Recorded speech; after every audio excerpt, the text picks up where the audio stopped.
So we're in 2014, and New York journalist Matt Gross. Matt Spelled Gross. how? Matt Gross.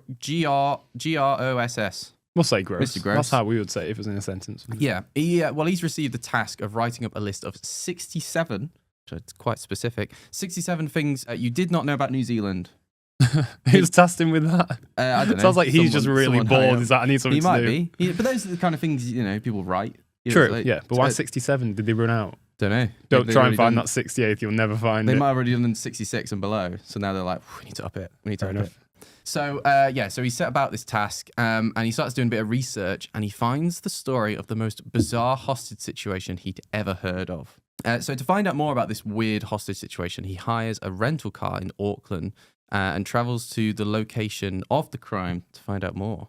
I mean, this could be the setup to a wide range of stories. This could be anything. It could be. You've really set the groundwork here. I don't know which way we're going to leap. But I tell you what, I'm gonna throw a spanner in the works because now we're going into a flashback. It's 1996 now, so we're going back a bit, and we are in the town of Waganui in New Zealand. Waganui, I think it's called Waganui. Sounds good to me. Waganui, and we are at the local radio station, which is called Star FM.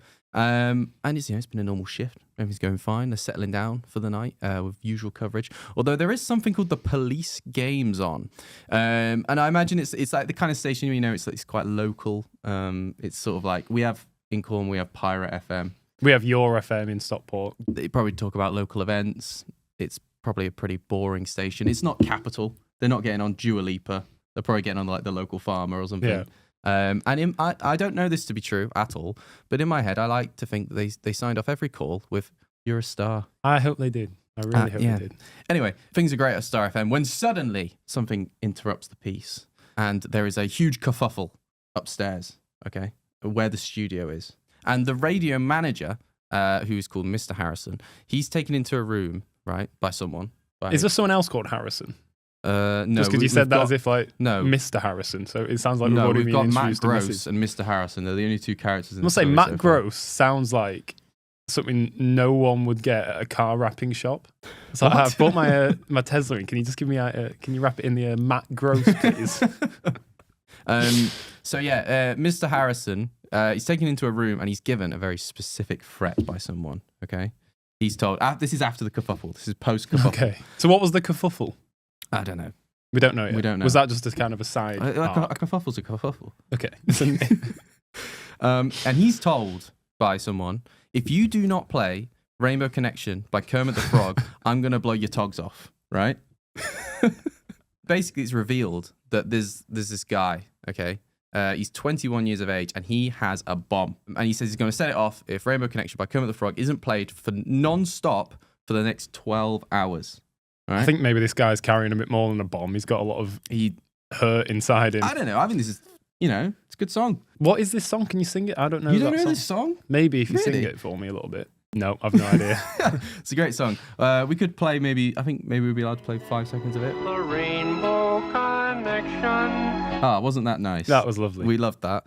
But you could say, Tom, he was willing to commit the ultimate crime. Wow. Did you think that up before this?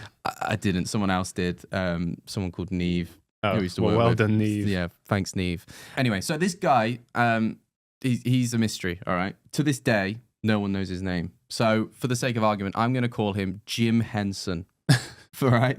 And Jim, he's caused this kerfuffle. Everyone in the radio station has fled the scene, apart from the radio manager, who's still... Because he also loves that song. He does, yeah. And Jim... He's like, you can go. What is it? Stockholm Syndrome? Muppets edition? So Jim starts getting more and more upset every hour that went by without the Rainbow Connection being played. Understandably, it's outrageous. So he begins demanding, you know what? Screw this. I want to speak to the listeners. I want to make sure they know what's going on here. Mr. Harrison, he's like, no, absolutely not. I'm not letting you anywhere near the mic. So obviously... With that bomb of yours. So obviously this is well understandable. Clearly Jim is not in a good place right now for him to do this. I think maybe Jim needs a little sit down with a specialist. I agree.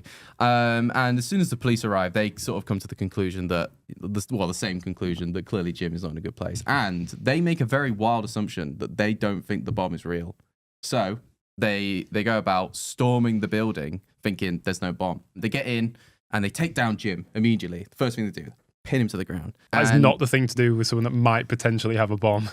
Well, they're like they're so confident on this. They're like, take him down. So does he Take say the sucker down. the bomb is on his person or somewhere The bomb? No. So he's got a bomb. Like it's on a table.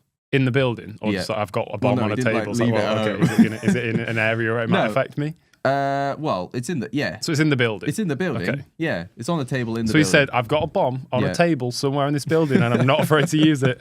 Yeah. Okay. And the police did not take that threat seriously at all. So they pin Jim down. Afterwards, they do send in a bomb disposal unit, and there's a little robot comes in. Everyone's out of the building at this point. Everyone's looking up. They take out the bomb. There's a little puff of smoke upstairs. Everyone's watching, and it turns out the bomb was not real. But they created quite a big explosion from trying to find that out. Yeah. So the room was kind of So destroyed. what did they squeeze to see if it was a bomb? Squeeze? What? So the bomb disposal robots come in and they've checked whether there's a bomb there. But what's it done? That's like. He's not had not a little squeeze. It's set off like a tiny little like.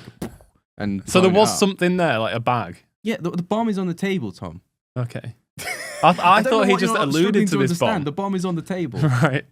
Okay, like the cards are on the table. So it's Yeah, the literally bomb- like he if we were came these in- two characters, the bomb Yeah. would be there. Yeah. Okay. Jim was like, I cannot be clearer about this. Oh, The I bomb is didn't- on the table. I didn't know there was any visuals. I thought he just said there's a bomb. Well, that might have been all that Mr. Harrison knew, but we now know that the bomb was on the table. Okay. Okay. Jesus Christ. So, yeah, anyway, there's this huge bang. Bomb's not real, but bit of destruction anyway. Jim is taken away and he's charged with kidnapping. But he's given some time to recover after the incident. They realise that he's clearly not in a good place. He's charged with kidnapping. At Kidnapping. what point did he kidnap someone? Well, I guess that's kind of the same as taking someone hostage, isn't it? The station resumed as normal afterwards, with only like a few scorch marks to remember the incident. Obviously, there was that big explosion, but they cleaned that up. It was all right. But you'll be sad to hear, Tom, that the station never played the Rainbow Connection after that, and they still haven't to this day.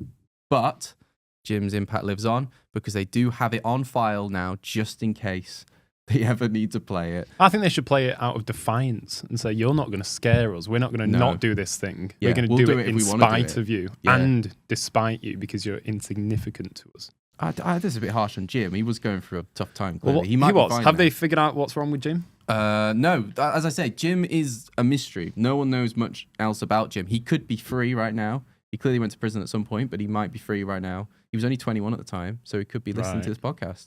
It's a tough year. Maybe he'd made no friends at university. And, Yeah, if you we've don't all make been friends there. at uni, Yeah. what's step 2 there? It's go to a radio Yeah, station take and a demand they play station. Kermit the Frog. Absolutely. But yeah, that is the story of. Sorry, let me finish the story. I was going to say this did Sorry. not take place in 2013. Sorry. This took place And in then 1996. back to 2014, this journalist, he's finished his investigation. He goes back to the newspaper and he writes it up as, was it number 61 on the Yeah. list?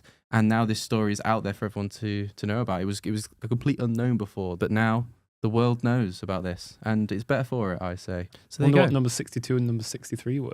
I don't know. Maybe we'll find out next week. Probably not. Probably not. Real stories.